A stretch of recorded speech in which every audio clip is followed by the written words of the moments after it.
নরসিংদীতে জেলা পর্যায়ে দক্ষতা উন্নয়ন ও কর্মসংস্থানের জন্য পিছিয়ে পড়া জনগোষ্ঠীর সাথে জনসংযোগ শীর্ষক সেমিনার করেছেন জেলা প্রশাসন। সোমবার সকালে জেলা কর্মসংস্থান ও জনশক্তি অফিসের আয়োজনে নরসিংদী জেলা প্রশাসকের সম্মেলন কক্ষে এই সেমিনার অনুষ্ঠিত হয়। সেমিনারে প্রধান অতিথি হিসেবে উপস্থিত ছিলেন নরসিংদী জেলা প্রশাসক Mohammad Rashed Hossain Chowdhury, civil surgeon doctor Mohammad Amirul Haque, অতিরিক্ত জেলা প্রশাসক আবু তাহের মোহাম্মদ শামসুজ্জামান, অতিরিক্ত পুলিশ সুপার আনোয়ার হোসেন, জেলা কর্মসংস্থান ও জনশক্তি অফিসের সহকারী পরিচালক AKM দাউদুল হক সহ অনেকে।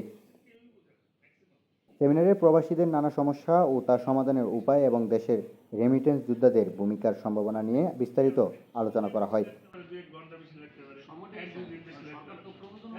সৈয়দ ইমরান হাসান, সরেজমিন বার্তা।